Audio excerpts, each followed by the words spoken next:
Welcome to the world of CMA.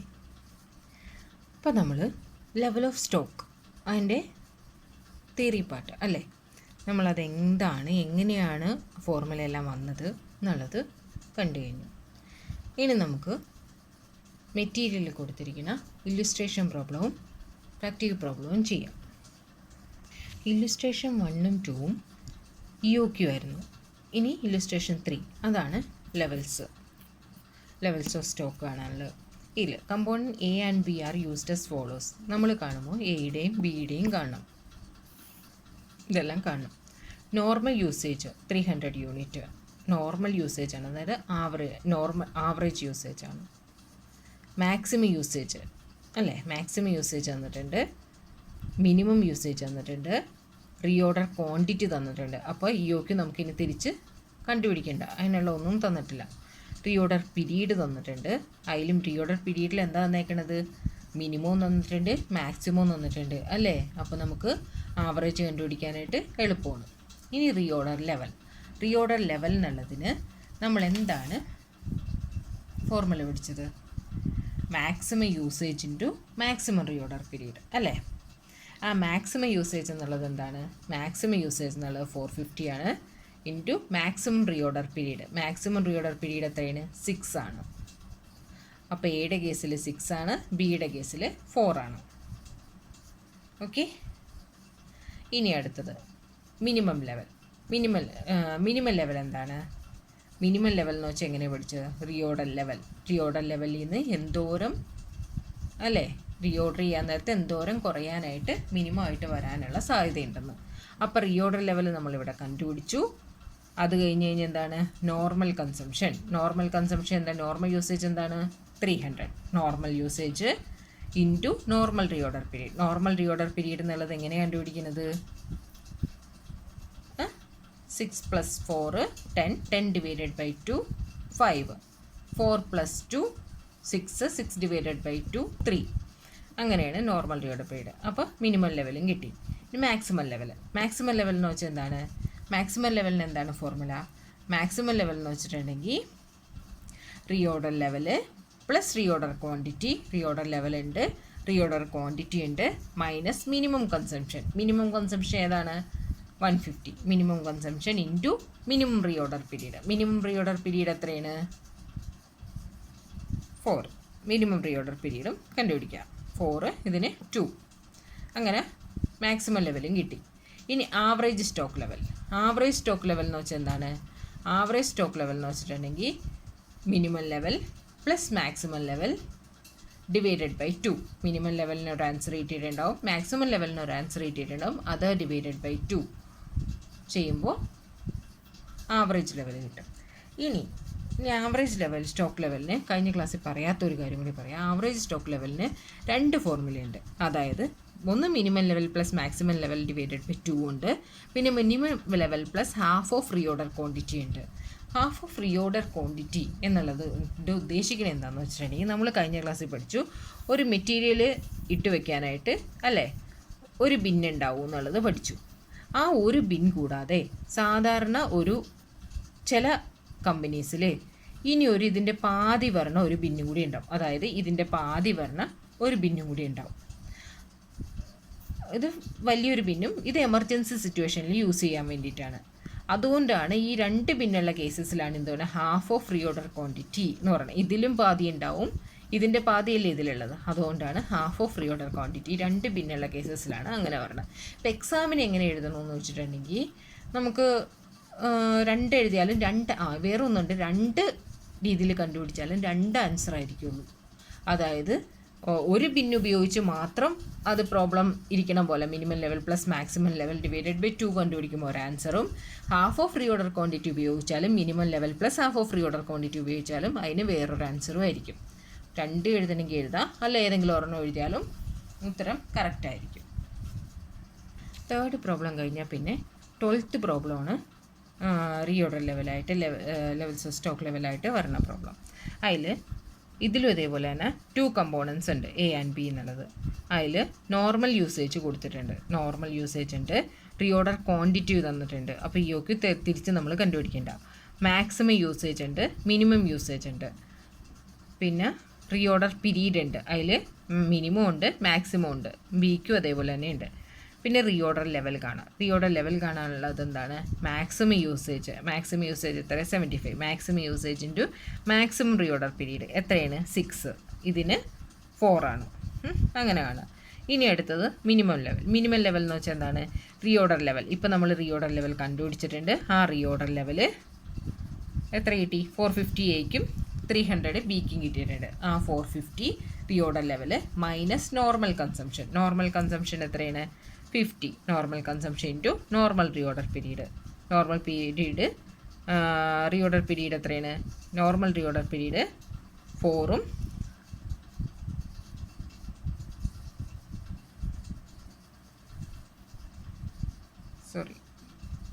Normal reorder period എത്ര? 5ഉം 3ഉം ആണ് നോർമൽ റീഓർഡർ പീരീഡ്. ഇനി അടുത്ത് മാക്സിമം ലെവൽ. മാക്സിമം ലെവൽ എങ്ങനെയാണ്? മാക്സിമം ലെവൽ എന്ന് വെച്ചാൽ റീഓർഡർ ലെവൽ. റീഓർഡർ ലെവൽ നമ്മൾ കണ്ടുപിടിച്ചിട്ടുണ്ട്. അത് plus reorder quantity. Reorder quantity ഇവിടെ തന്നിട്ടുണ്ട്.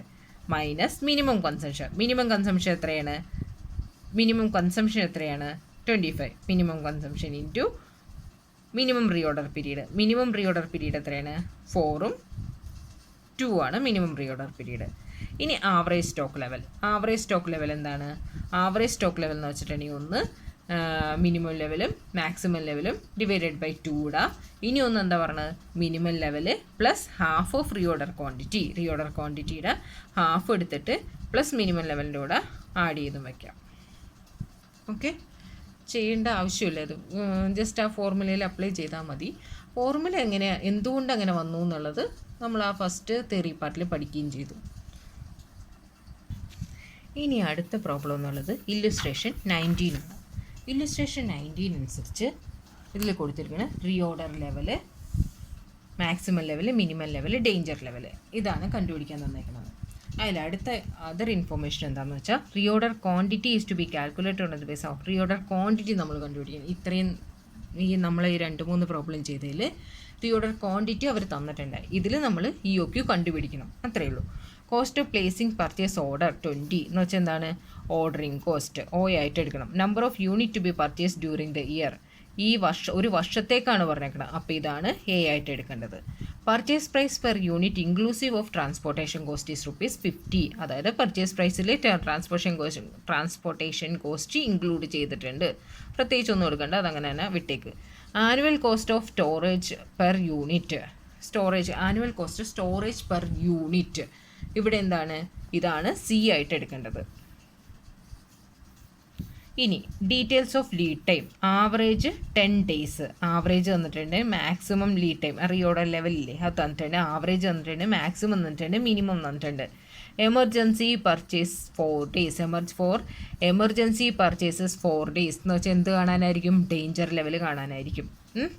പിന്നെ അടുത്തത് rate of consumption. Rate of consumption തന്നിട്ടുണ്ട്, ആവറേജ് തന്നിട്ടുണ്ട്, മാക്സിമം തന്നിട്ടുണ്ട്. അപ്പം മിനിമം തന്നിട്ടില്ല.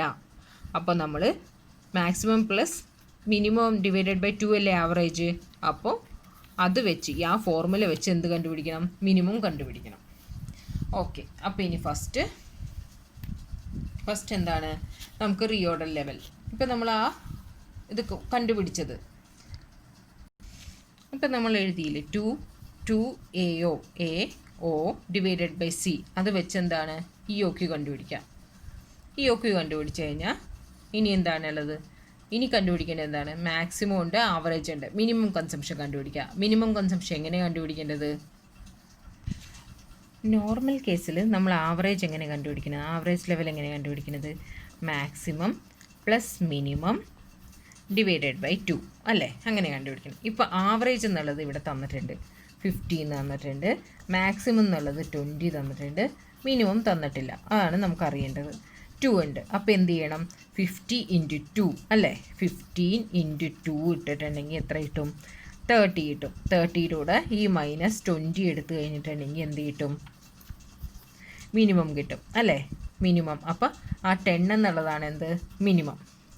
മിനിമം യൂണിറ്റ് 10 ആണ്. അത് കിട്ടി. ഇപ്പോൾ എല്ലാം കണ്ടുപിടിക്കേണ്ട എക്കണോമിക് ഓർഡർ ക്വാണ്ടിറ്റിയും കണ്ടുപിടിച്ചിട്ടുണ്ട്, മിനിമം ലെവലും കണ്ടുപിടിച്ചിട്ടുണ്ട്. ഇനി നമുക്ക് ഫോർമുലയിലേക്ക് അപ്ലൈ ചെയ്യാം. അതിൽ റീഓർഡർ ലെവൽ എത്രയാണ്? റീഓർഡർ ലെവലിന് എന്താണ്? മാക്സിമം യൂസേജ് ഉണ്ട്. മാക്സിമം യൂസേജ് എത്രയാണ്? മാക്സിമം യൂസേജ് 20 ആണ്. Maximum usage into maximum reorder period. Maximum reorder period എത്രയാണ്? 15 ആണ് അല്ലേ? മാക്സിമം റീഓർഡർ പീരീഡ് 15 ആണ്. അപ്പോൾ റീഓർഡർ ലെവൽ കിട്ടി.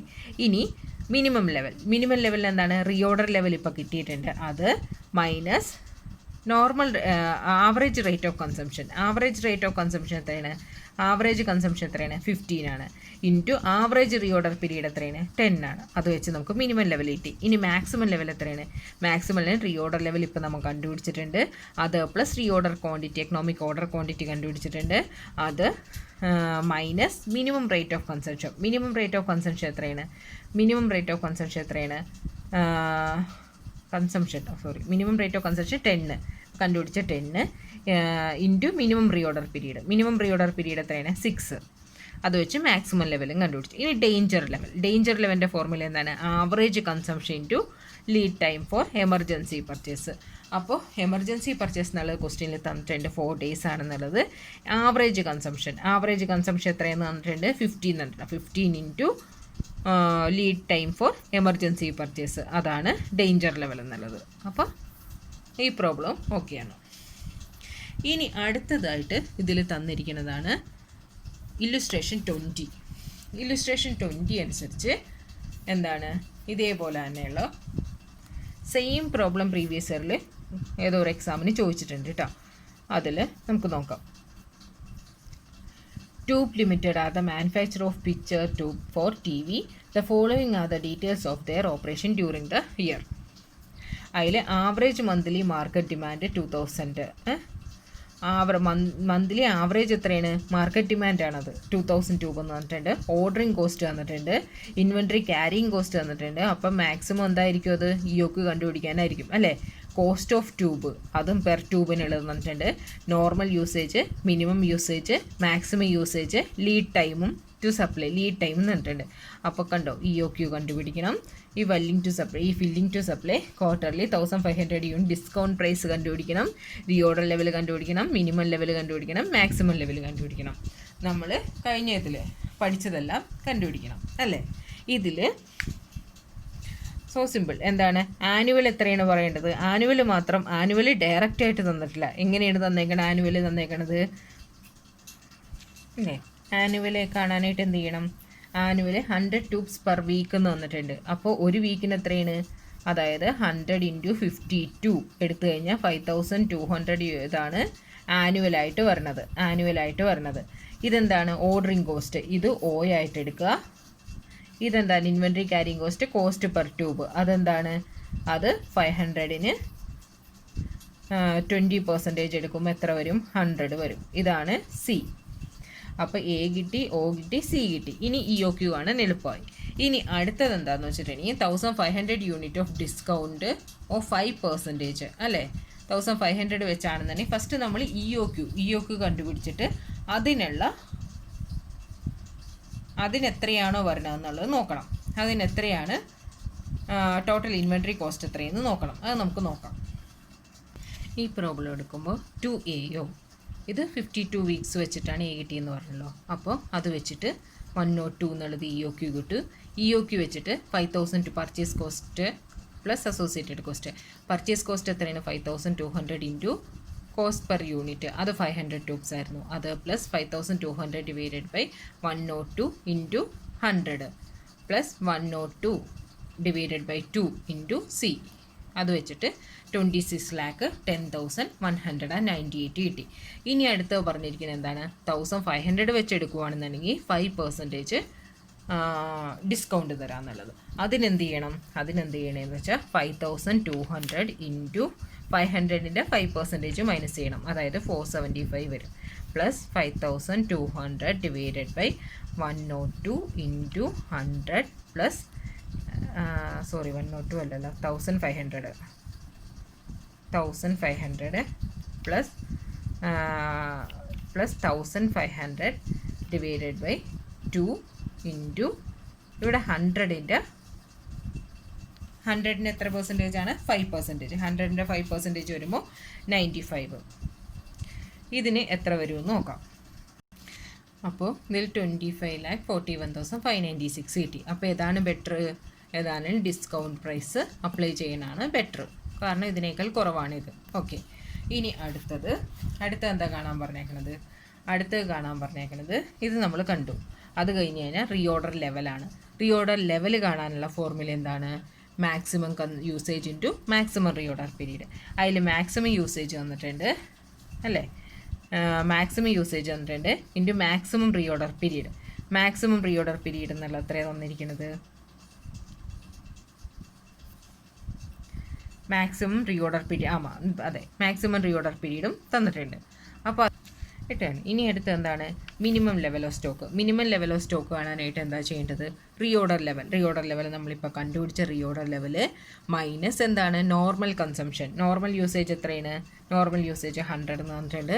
Normal usage into normal reorder period. Normal reorder period കാണാനായിട്ട് 14/2 ഇത് രണ്ടും കൂടി ആവറേജ് കാണണം. അത് തന്നെ normal reorder period. Maximum level of consumption. Maximum കാണാനായിട്ട് എന്ത് ചെയ്യണം? മാക്സിമം ആണ് റീഓർഡർ ലെവൽ നമ്മളിപ്പോൾ കണ്ടുപിടിച്ചു. റീഓർഡർ ക്വാണ്ടിറ്റി കണ്ടുപിടിച്ചു. Reorder level plus reorder quantity minus minimum consumption. Minimum consumption എത്രയാണ്? Minimum usage into minimum reorder period 6. അത് വെച്ചാൽ റീഓർഡർ മാക്സിമം ലെവൽ ഓഫ് സ്റ്റോക്കും കണ്ടുപിടിച്ചു. അങ്ങനെ പ്രോബ്ലം അതും കഴിഞ്ഞു. ഇനി അടുത്ത എന്താണ്? Practice problem. പ്രാക്ടീസ് പ്രോബ്ലത്തിൽ 19 നമുക്ക് ഒരേ ഒരു പ്രോബ്ലം മാത്രമേ ചെയ്യാനുള്ളൂ. അത് നമുക്ക് ചെയ്തേക്കാം. നമ്മളിപ്പോൾ അത് ഫോർമുല ആയതുകൊണ്ടാണ് ഞാനിത് ചെയ്ത് കാണിക്കുന്നത് കേട്ടോ. ഓരോന്നും ചെയ്യണ ടൈം കൂടി വേസ്റ്റ് ആകണ്ടെന്ന് വെച്ചു. റീഓർഡർ ലെവൽ മാക്സിമം യൂസേജിന് മാക്സിമം റീഓർഡർ പീരീഡ് അവിടെ തന്നിട്ടുണ്ട്. അതേപോലെ തന്നെ മിനിമം എല്ലാം അവിടെ തന്നെയുണ്ട്. മാക്സിമം ലെവലും ഉണ്ട്. ആവറേജ് സ്റ്റോക്ക് ലെവൽ എന്നുള്ളത് നമ്മൾ minimum level plus maximum level divided by 2ലും കണ്ടിട്ടുണ്ട്. Minimum level